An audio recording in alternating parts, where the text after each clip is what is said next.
Hello. Oh my God! Hello up there! Hello. We get to sit down. I feel this is extraordinary, Saeed. We get to sit down. We get to sit down, yes. Good evening, everybody, and welcome to the Bradford Literature Festival, and welcome to this session. My name is Professor Saeed Khan. I'm here from Detroit, a place that's also heard of Griff by way of the young ones, and him playing Bambi in University Challenge. What do you mean the young ones is in Detroit, is it? That's pretty successful. Of the young ones? Very much so. Really? Yeah. Unbelievable. I mean, we don't have a Detroit version. But no, I'm feeling quite low about that now. But that's fantastic. Yeah. Well, I do watch University Challenge with my mom, and every time I'm watching it, I said, why don't you watch this show too? But, she is old, and I don't know how that would go. Okay, so I'm old enough to still associate University Challenge with Bamba Gascoigne. That's how old I am. When I think of it, I think of Bamba. And I had to play Bamba. They said to me, would you play Bamba Gascoigne? One of the things about Not the Right News was that they'd throw things at us. This was a program that they didn't get to Michigan. And where they'd just say, okay, Griff, you're going to do Russell Harty. So I'd go off and study and make an approximation of doing Russell Harty, you see. And Mel's Eamon Andrews was so little like Eamon Andrews.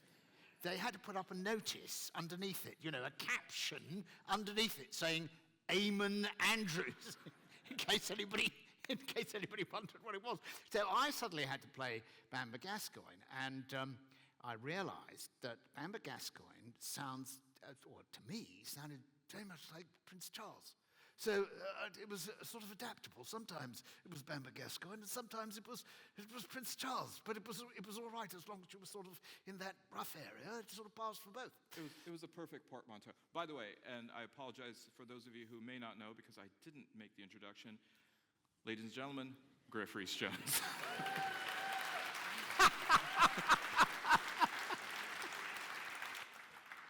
You're up against it, so I can tell that was the longest walk-in coming in. So, as I'm sure all of you have, there is a particular sliver of Griff's very illustrious life that you lean into, as I did, as I mentioned, with the young ones and coming to terms with it. We also, in the United States, came to know of you vicariously with a show called Not Necessarily the News, which was inspired by Not the 9 o'clock News. Right. And Americans, of course, are notorious for appropriating British shows. Three's Company based on Man About the House, Sanford and Son based on Steptoe and Son. And so it didn't seem very strange for us to then find out that there was a more refined inspiration to Not Necessarily the News. And that was quite consequential for you. Well, that was it's very difficult for us to start talking about it. I was talking to John Lloyd, who's the progenitor of it, really.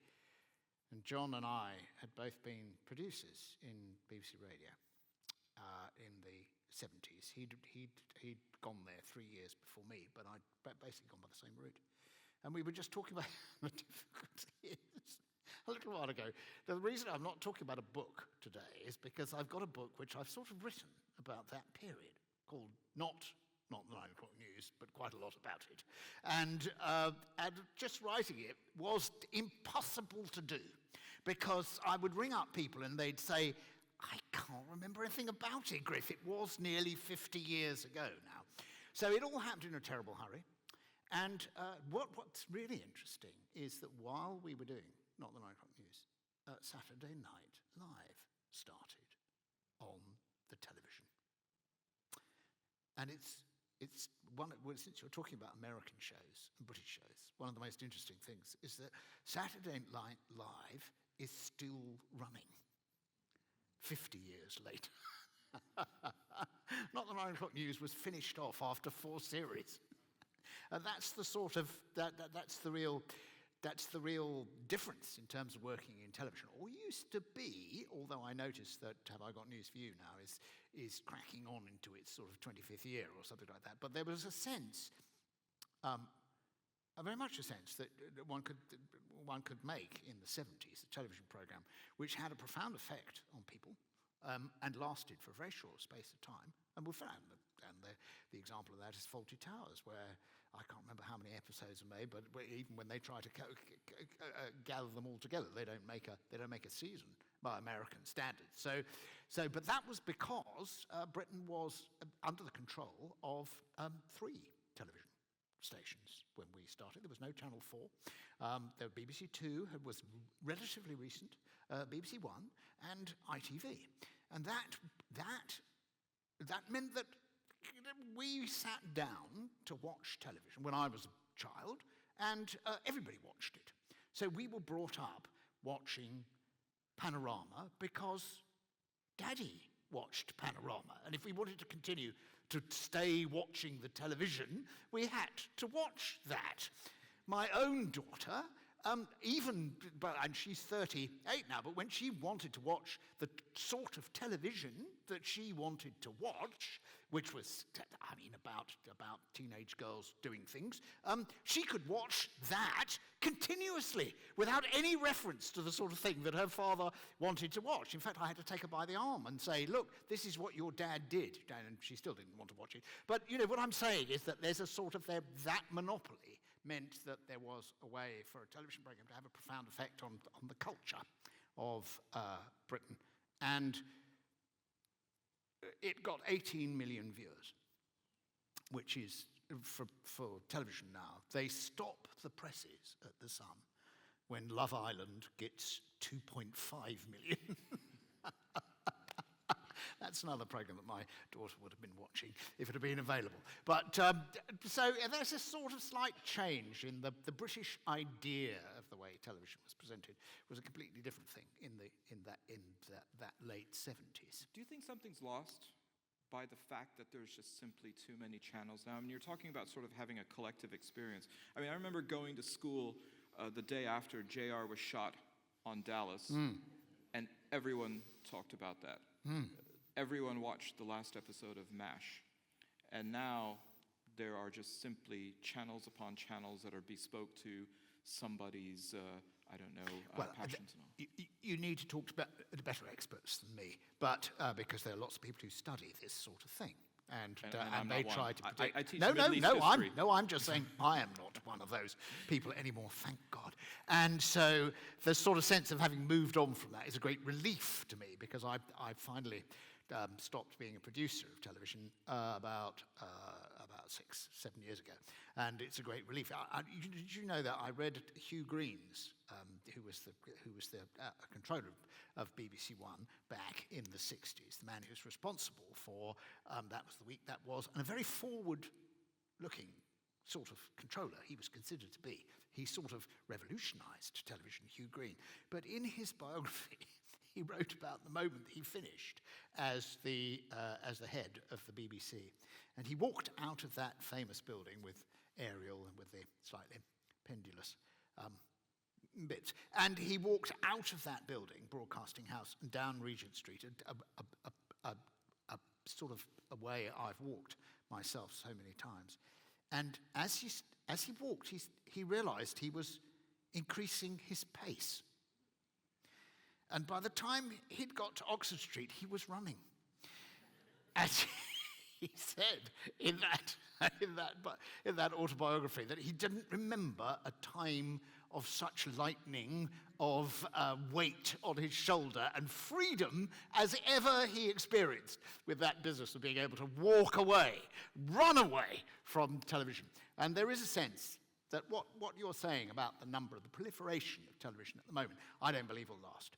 I think we're living in quite a golden age of television, which is that there are a lot of stations competing for our attention, and whether they're Netflix or they're Disney, they've all got their own channel. They're all commissioning television programs by the hundred, and I think that'll come to an end quite soon.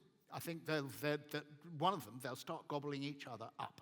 And because we don't, despite the fact that the Americans are quite concerned about monopolies, I think there will be, Netflix will probably be eaten by somebody quite soon. And then somebody else will be eaten by somebody else, and actually what will happen is we'll be watching fewer programs again. In fact, they're already talking about trying to get a sort of network way of broadcasting which is restricting us from binging, which is the great change. You know, the idea that you can sit down and go, oh, this is such a good series, and by the end of the week you've watched all 25 episodes of it. And obviously from a marketing point of view, that's disastrous as far as television is concerned, because they then have to spend all their money and make it again. So I think we'll still be watching some of the things that they've made now sometime in the future. So you say that not the 9 o'clock news ran in a relatively brief period of time, but it was incredibly influential. And I remember Brian Eno once said about the Velvet Underground's first album that only 20,000 people bought the album, but all 20,000 went out and formed a band. Well, the number of people who were there, either at the Sex Pistols' first Free Trade Hall appearance in Manchester, just round the corner, it was a tiny audience, but almost exactly the same thing happened, that they all became proselytizers for punk as a result of doing that, yeah. So your influence goes to certainly the production company that you have, and serving as a catalyst, and Talkback, which you set up with Mel Smith, then spawns not only careers, but it spawns genres of programming. Well, I mean, what happened? I mean, when it was quite a long journey to get there. Television in the 70s for us was, well, I started working in radio. I left university, and what had happened with the BBC is that radio was king in the late 40s and early 50s, before television really got going. And so there were some great sort of earth-shattering, nation-shattering programs, ranging from It's That Man Again to Round the Horn, Tony Hancock. And of course we met many of the producers who'd made these programs and reached out to enormous audiences, had lost their power by the time we arrived there. And they'd not only lost their power, they'd all come up for retirement at exactly the same time. So the head of, when I first arrived in the BBC, it was BBC Radio, people were known more by their war record or their military achievements than they were by their programs. I mean, I'm not saying they didn't make great programs, but I went into Charlie Chilton's office. I was 20, how old was I? 22, 23, and I was shown into Charlie Chilton's office and given, because Charlie was leaving, and Charlie, who wrote Oh What a Lovely War, he collected all the music for that and made documentaries, one kind or another, just sort of light documentaries. He was known because he'd been a cavalry officer in the war, and so that was the first thing I was told about him. And I was given, at the age of 23, my own office with an office outside it, with Jane sitting in it. So I used to have to sneak past Jane to get into this office because I had nothing to do. And I'd be sneaking past Jane, who was waiting for me to do something, and walk into this interior office, clutching with a newspaper stuffed down my trousers, so she didn't realize that as soon as I got in there, I'd just read the newspaper and wait for somebody to come and tell me what to do. And that's how I became involved in BBC Radio. But what we had was a lot of writers there who were ranged from Andy Hamilton to David Rennick, and they were writing for radio, but they weren't writing for television, because television was a very small entity, and it was very difficult to suddenly make yourself known in television. It was really like sort of opening a can. You just couldn't get in there. There was only one freelance show, and that was The Two Ronnies. And The Two Ronnies were written by a coterie of guys who'd written the David Frost programs. And so there was not really any hope for people to start. So all these people were writing into the greedy medium of radio in those days. And although some of the shows were absolutely dire, like Weekending and things like that, they could be pretty bad, and they could be pretty good, but a lot of people were cutting their teeth writing. when we all moved to television, we said, bring those people in. That was the most important thing. And we learned then, Mel and I, but I'd been a producer, so I knew the advantage, that if you hang up a shingle and say, we are a freelance program, where we take, send your stuff, we'll read it, and if we like it, we'll do it, you sort of open a door to the talent that's around. And so one of the reasons why Not the 9 O'Clock News was fantastically successful and quite complicated at the time, because it was difficult for some people in the show to admit this, it was actually written. We didn't write it, we wrote some of it, I wrote some of it, and we rewrote a lot of it, but it was the people who were sending in Richard Curtis, David Rennick, it was Laurie Rowley, it was these fantastic writers providing us with material. I've never, in the entire working career that I've had since then, had the joy of sitting with scripts, the bundle of scripts that we were given to peruse, each one of them being so perfectly funny, because the choice, an editor's, usually, and I'd spent years working through the slush pile, the freelance pile that would arrive at Light Entertainment in BBC Radio, and you read it through and you think, I bet I must go back to the top, there must be something funny in here, this huge pile of scripts, and you go through, and you read it all, and you think, no, I'm missing something, let me read it all again. But this was totally different. We were dealing with accredited, really skilled writers, and an enormous choice, and we'd get to the end of the first read-through, and John Lloyd would say, we need to lose 4 or 5 of these, scripts, and we could go, well, they're so good. So when Mel and I started, we felt very much we were on the sidelines, slightly. We were on the substitutes bench because Pamela was very interesting to the press, and the tabloid press in particular, and Rowan had arrived from the planet Zunio, and he was interesting to them, and the two of us were sitting there watching this happen, and we'd both been producers. We were horrified when Pam and Rowan said, we don't want to do it anymore. We're off. We've got our own huge careers stretching ahead of us, which was true in Rowan's case. And so we watched that happen. And we were also, by that stage, I'd been given the job of making radio commercials and things like that for the product that was coming out of Not the 9 O'Clock News, which was a great mystery to us that suddenly this was an extraordinary sort of introduction to the world of commerce, because the BBC were paying us the equity minimum, but the record, literally a 33 1/3 vinyl disc of these sketches, was selling in its millions and became a platinum disc. And so we were paid a check, but as it were, for this commercial enterprise, even though we were on sort of 1.5% of the profit of the gross or something like that. And we'd never seen such things come out. Anyway, we decided that we would set up a little radio company, which Talkback originally started as. It started as making radio commercials and little sort of presentations. And we were quite good at that. We were, at one point, there were 14 international Clios for radio commercials awarded, and our company won 11 of them.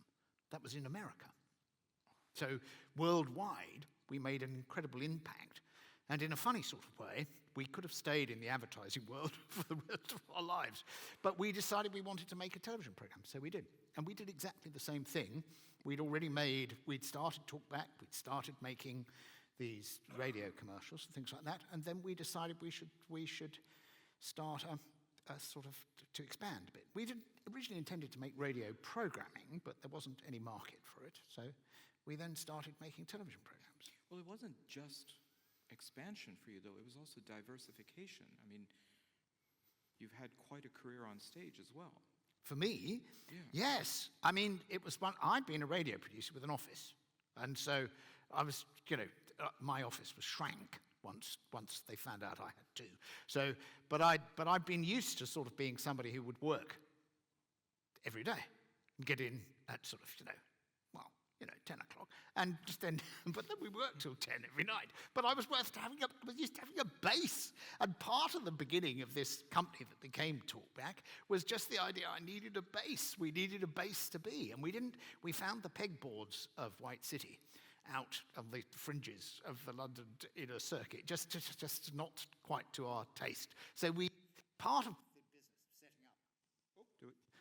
the business of setting up a TV company was this notion that we needed somewhere to go, and I think it was the same with John Belushi. They did exactly the same, and Dan Aykroyd. They needed somewhere to hang out to write, not an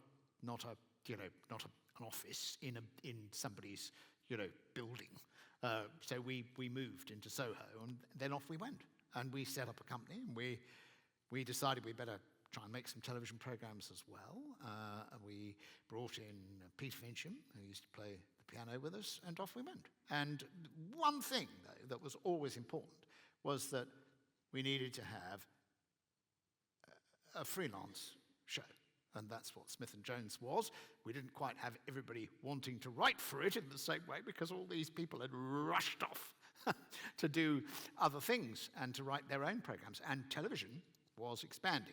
And the thing that happened after 9 o'clock news, which people don't really remember, is that during the 70s, although there were great comedy programs, some fantastic comedy programs like The Good Life and the Two Ronnies and Yes Minister, these were programs which were quite clearly intended for what a middle-class, middle-aged audience. And Not the 9 o'clock news said, no, the real future for comedy at this stage is with young people, the teenage audience. And that was the big change that happened, if anybody remembers back to the 80s. In the 80s, when along came the young ones, Bambi, and along came the one that was at Manchester, along came Blackout, but all these suddenly banged open to a whole new audience of young people. And that really made a difference. That 18 to 35 demographic. That really changed things in British television a lot, yes. But you've always been somebody who's not too wedded to staying in one place. I mean, you also, not only with your programming, but you also, in your personal life, like to travel. Sailing to St. Petersburg, for example, in 2002. Yes. Well, most of what, I mean, Woody Allen once wrote that when he was a young writer and he was attendant on all these extraordinary comedians, he used to write gags. I mean, reading Woody Allen's biography is a fascinating biography. Because he invented the persona of Woody Allen. He really wasn't what we think of as being Woody Allen, the sort of intellectual. He decided to become the idea of Woody Allen. He created that thing, and he denies constantly in his biography that he had any, he had no interest in either philosophy or anything of that kind. But he just realized that was a market that he could play with, and so he. In a funny sort of way, but he did say that he felt that everybody, all these comedians were easily distracted. They played golf. They did a lot of extraneous things as well as, and he decided at that early age that the future for him was to focus and concentrate entirely on his career. Okay. And I think that we might be able to say that where that got him in the end. I mean, you need a hobby. Or two. So I had a hobby as well. But just going back, I did. But all these things happened slightly by accident. So I went to help out with a charity show at the Lyric Hammersmith. And Peter James, who was there, was the director of the Lyric Hammersmith, was producing a Christmas show, Charlie's Aunt. And I went to be in that with Peter Wilson and Peter James. Peter Wilson was the assistant director and became a big producer in the West End. And Peter James was a rather wonderful director who died last week. And because I went on. The thing is that if you do something of that nature, as I did, and that was a big success, went into the West End, you sort of get offered more of it. So during the whole of the 80s, I spent probably as much time on stage as I ever did in a television studio. It was just the way it went. One thing would lead to another, and I did Brecht and Dario Fo and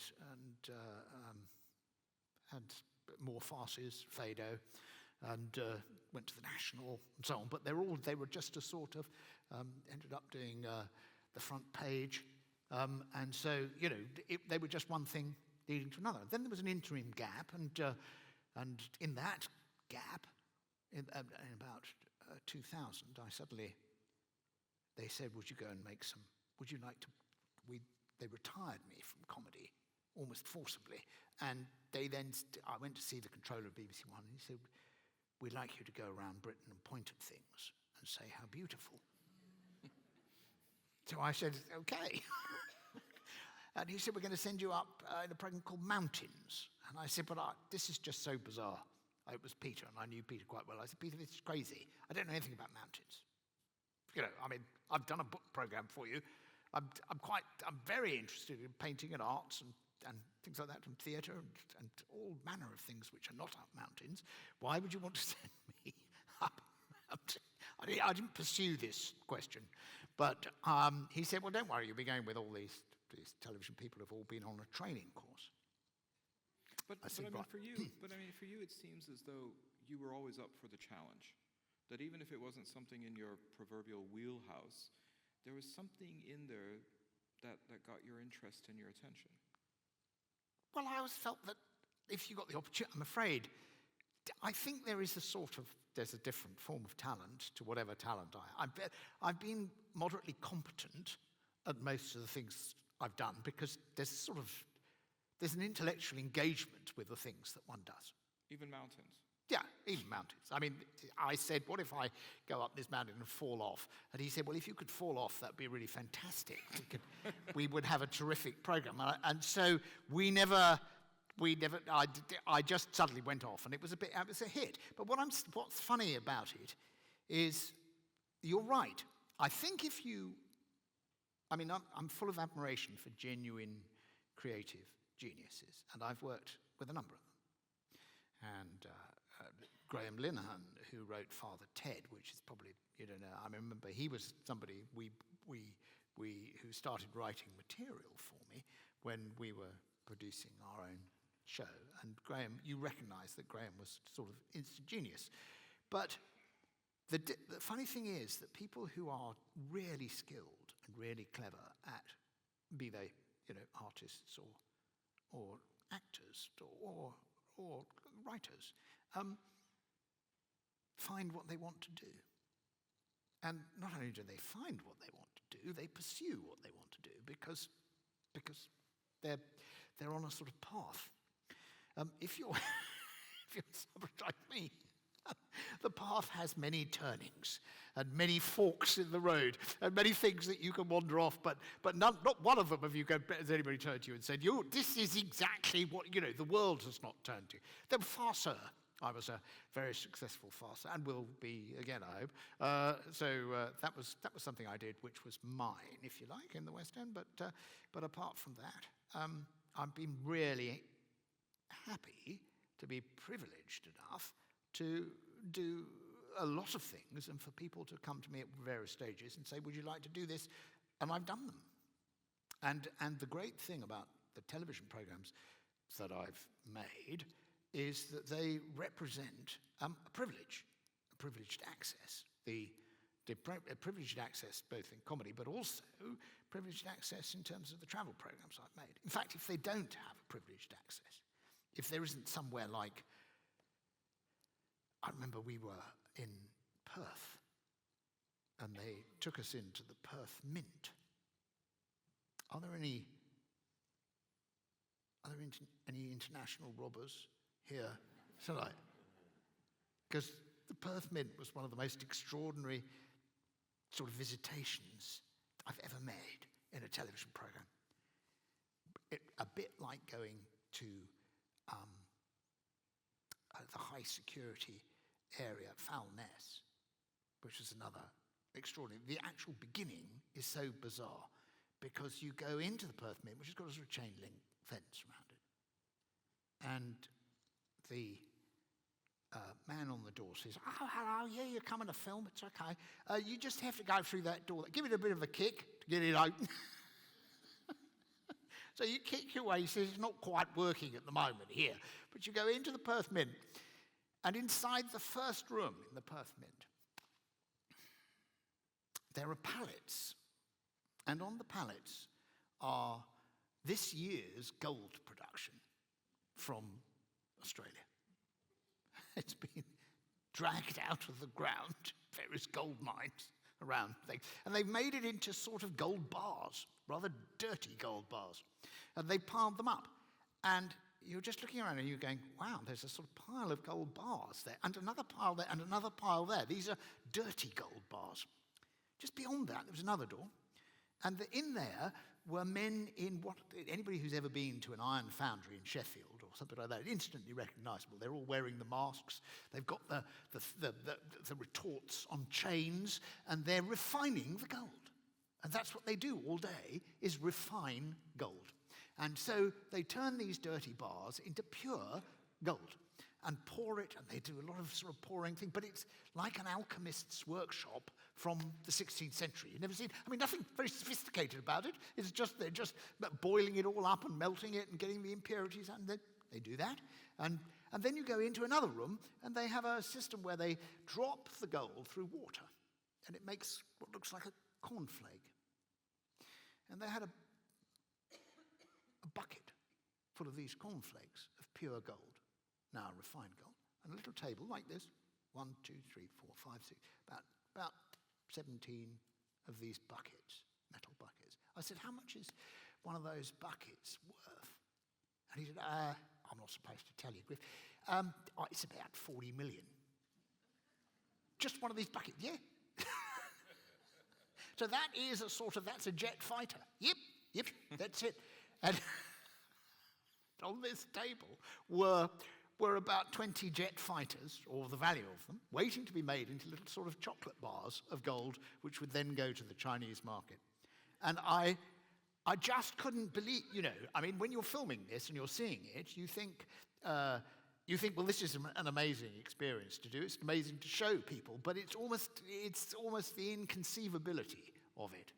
And I asked him how much he thought was there. He said, "Oh, I'm really not allowed to tell you that, Griff. That would be too much." "And you mean in this building?" And I said, "Yes." He said, "No, I mustn't tell you that. It's 40 billion. I said, 40 billion? And it was just the idea that this was Australia's output, in terms, because it also collected gold, the Perth Mint, from all over the Indian subcontinent and brought that in, sort of used gold, and was melting it down, making this thing. And just to be there was extraordinary, because then you start thinking, I know what we need to do. We make a film, it'd be worth investing. If they're 40 billion there, it'd be worth investing $1 billion on the helicopters and the ship off Perth coast. Anyway, I mustn't be that's what I mean. I must be very careful not to say that. But that is the sort of thing that having made these travel programs, that you feel is an extraordinary event. And I can say that walking into a studio in White City to be wandering around some cardboard sets, not quite the same personal experience. It's a different personal experience, and a great thrill to make an audience laugh and to be with a live audience with funny material. But a completely different thrill to be privileged enough to go and do a sort of travel program. But in a way, you also have now a different audience of sorts. The Victoria Society, yes, and a shift in focus to the preservation of heritage and building. Well, again, that happened in a very mysterious way. I got a phone call from Roland Muldoon in the 90s, and he said, "Would you, come for tea?" I remember it quite well, because I was in a play in Richmond, and he said we'd meet for tea. So goodness knows what play. It might have been Plunder. And he said, "Come out for tea." And we went out for tea, and he said, we're looking for somebody to help us. You're a patron of the Hackney Empire. And I said, am I? And he said, yes. And Roland had a policy, which I only discovered later, of almost anybody who walked in through the door of the Hackney Empire, who'd ever been involved in any way in any television program or had any form of celebrity, was instantly made a patron of it. And you said, oh, thank you, at the time, and paid no more attention. Anyway, he said, would you help us raise money for the Hackney Empire, to restore the Hackney Empire? And we're going for a lottery. We're going for a lottery award. And it'll be a shoe-in. Griff, those are the actual words he used. And all you need to do is you just lend your name to it, and we'll fill in all the forms, and you'll be our head of thing. I said, okay. And it was rejected. And that was about a year later, they rejected the first application. And one of the main reasons for rejecting it was because they didn't feel that the Hackney Empire in Hackney would have access to the necessary matching funds to qualify for a lottery grant. Because you can't just be given the grant, that's some of the money you need. The rest of it needs to come from sort of charitable sources, people who donate. And this annoyed me. It annoyed my sense of propriety, because it meant that if you were the Royal Opera House and you had access to Bolivian silver millionaires, you could get more lottery money. And if you were a poor borough, like one of the poorest boroughs in Europe at the time, then you weren't going to qualify for lottery money because you needed to get it. So this sort of got me going. And so I started a campaign to raise the money for the Empire. I didn't know it was going to take 15 years, nearly 20 years. At the time, I assumed that we'd go out and make a lot of noise, which we did. We annoyed a lot of people doing that. They didn't like us pointing out some of these inconsistencies in their way of doing it. And we did raise the money, and we raised the matching funds. And I remember my job was to ring up, to get people in to the theatre, which I did on a regular basis, to see shows and to sort of, not too many shows, because people with a lot of money get bored very quickly. And so we needed to get them in, and we used to have dinners on stage. And we'd have a gauze in, and they'd be eating then the lights would come up in this beautiful auditorium, magnificent place, the Hackney Empire, Frank Matcham Theatre, a really great and beautiful theatre. And then we raised the money, and I had to go and see. I went to see Alan Sugar because I'd invited him several times to the theatre, and we had a pantomime there, which is the Hackney Empire pantomime, which is famous throughout London. And I said, would you come and bring, and he brought people from his office in Brentwood, and I'd asked His Royal Highness Prince Charles to come as well. And so I took Alan to introduce him to Prince Charles. And Prince Charles said, he talks a bit like Bamber Gascoigne. I said, he said, it's very fascinating to meet you, Sir Alan. I've never met before, but are you working on one of your wonderful inventions, like the hamster at the moment? Is that what you're doing at the moment? And Alan said, yes, I am, as a matter of fact, Your Royal Highness, yes. He said, what is it? And Alan said, well, I couldn't possibly tell you. As if the future king would have stolen his idea. So there was a little bit of sort of, but anyway, just before Christmas, one day, Alan rang me up and said, how much do you need? And I said, well, Alan, I've just been talking to Roland, and we're about $1 million short of it. He said, all right, put me down for that. Happy Christmas. Put the phone down. So in a great, can you imagine the excitement? I rang Roland. I said, Roland, it's all come good, all this sort of long-term thing that I promised you, and we've got the $1 million from Alan Sugar. And Roland said, oh, Griff, he said, when I said $1 million, it's actually more like 1.25 million that we actually need at this moment. And I am the person who went back to Alan Sugar and said, "You know, I said 1 million. I'm just wondering if it was possible to make it just a little bit more, make it 1.2. And he said, "Yeah, all right. So with the greatest good grace, he gave us absolutely 1.25 million. We had all the matching funds. And I remember that I was speaking to the head of the lottery, whoever it was at that time, and she said, "Well, you've done very well." And I said, "Thank you." She said, "You're the only theatre in Britain who's started work with all the matching funds in place." And I said, "How do you mean?" And she said, "Well, I mean, most of the others start off and then they hope they'll find the money somewhere later on." And I said, "I didn't know we could do that." But anyway, we did have all the matching funds. Then they went bankrupt. But this is a very long way of explaining that I'd done that. So because I'd done that, they made a program on the television called Restoration. And they came to me to fill in, to go and meet people to test whether their business ideas for various buildings. Restoration, I should explain to you, because was a program where they selected a number of buildings across Britain and invited the audience at home to vote for their favourite building that they thought needed restoration. And of course, that's exactly what the public did with great aplomb. They absolutely loved it. I remember Simon Jenkins saying to me, he said, "This is extraordinary. I mean, you know, people have a thing about television, but I've never been driving through the countryside and seen people on roundabouts with to save buildings. People genuinely love buildings, and they really want to see them saved." And that was an extraordinary thing. But of course, the lottery didn't want to be told what building to save. Otherwise, I think we'd still be doing it now. Because what they found really upsetting was the idea that the general public, rather than the experts, decided which building was the one. So that died the death after 3 years. So I then had become pretty. I'm also, another thing I do, sort of another distraction, is I restore buildings myself. So I'd restored a factory in Clerkenwell, and we won awards for that.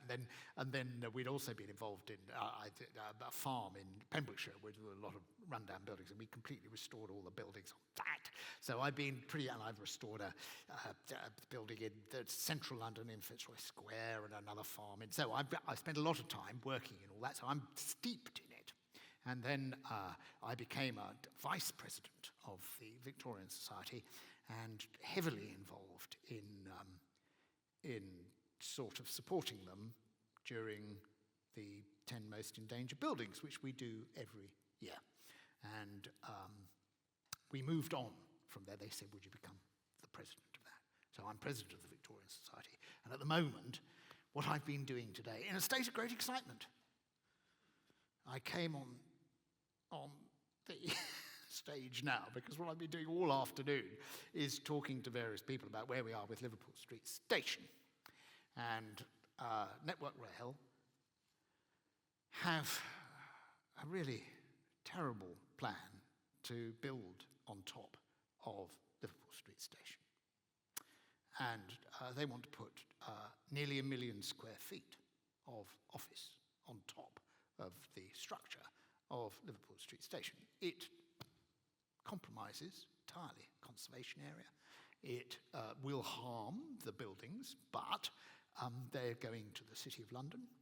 We've already seen off one scheme. They went with Herzog and de Meuron, who were so embarrassed that they sort of skulked away back to Switzerland.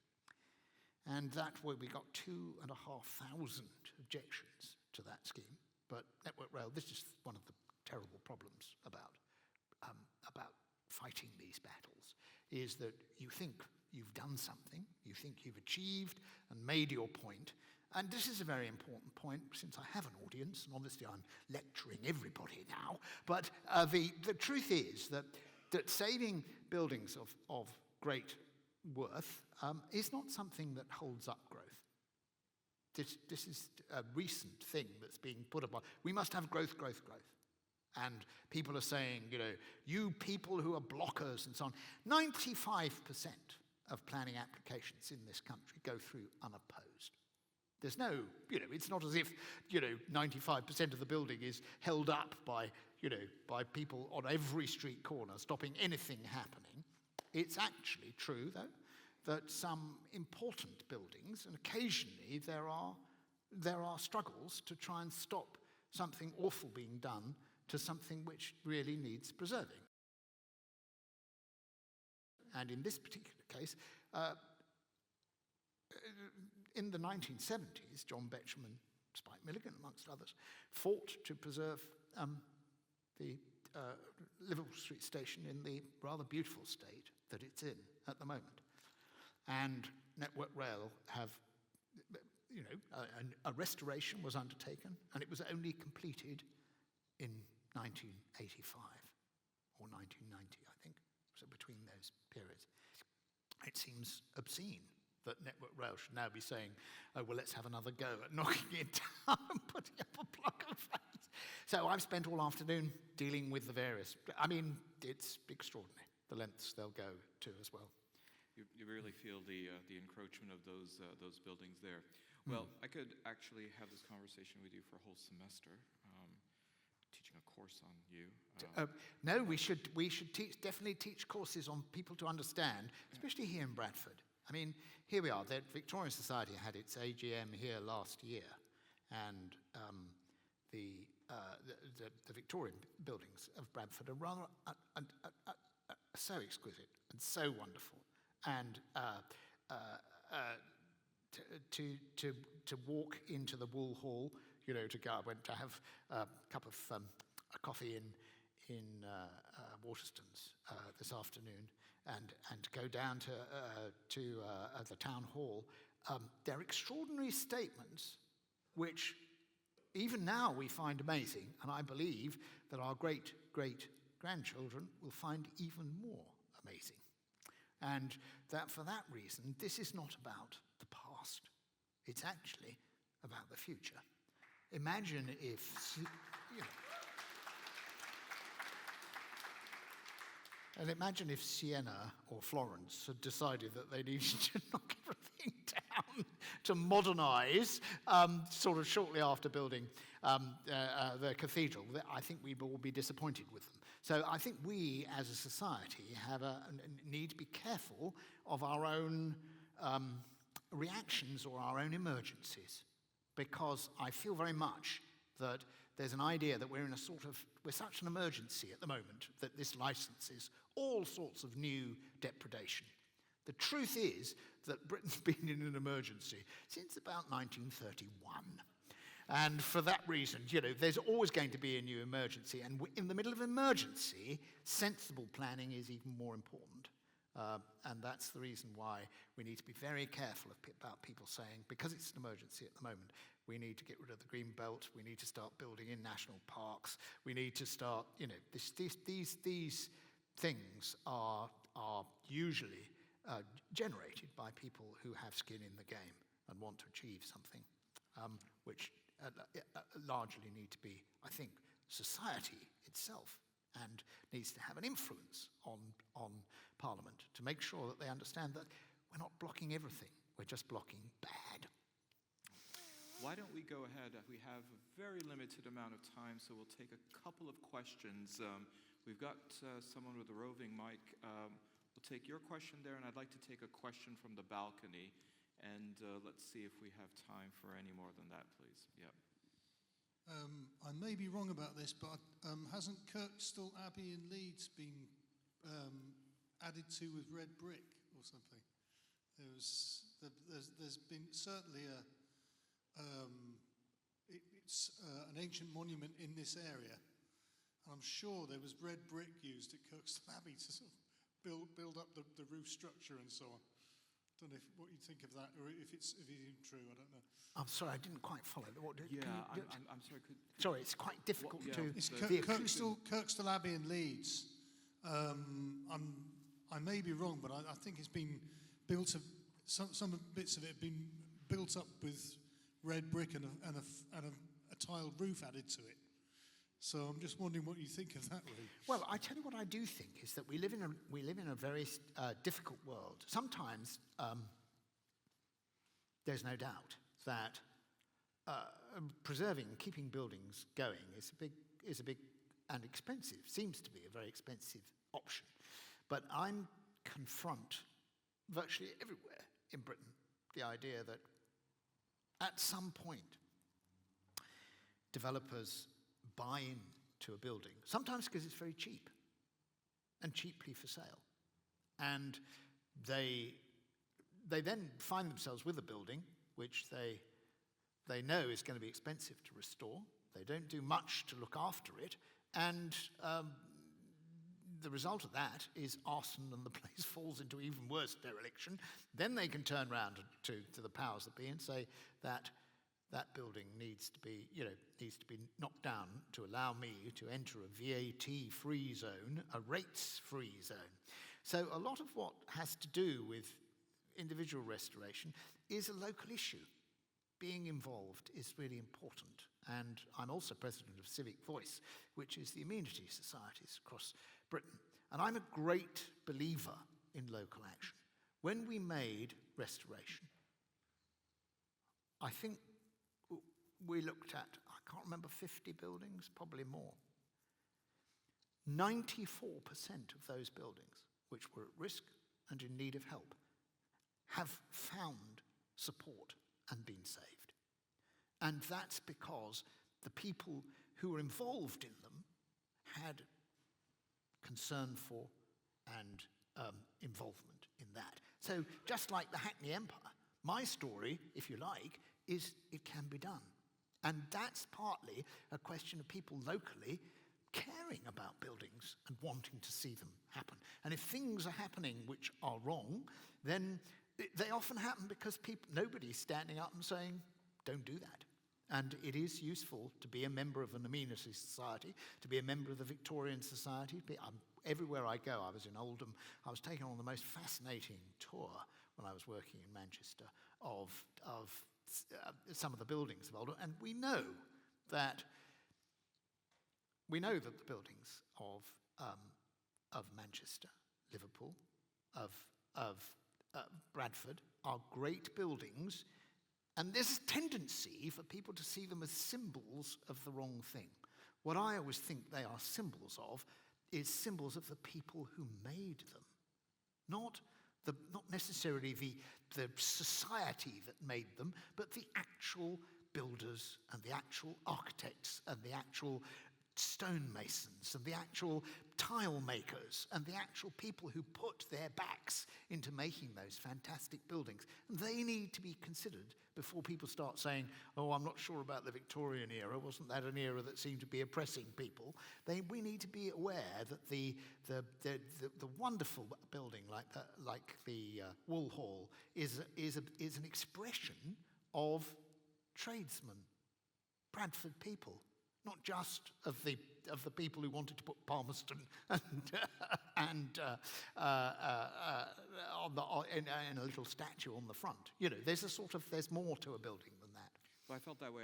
I went to the Salford Lads Club in Salford, which of course is a pilgrimage for anyone who likes the Smiths, and it was in peril of being closed down because of funds, and it was saved. Do we have a question in the balcony? I think we have one here up in the front, if someone can see their way to. Thank you for standing.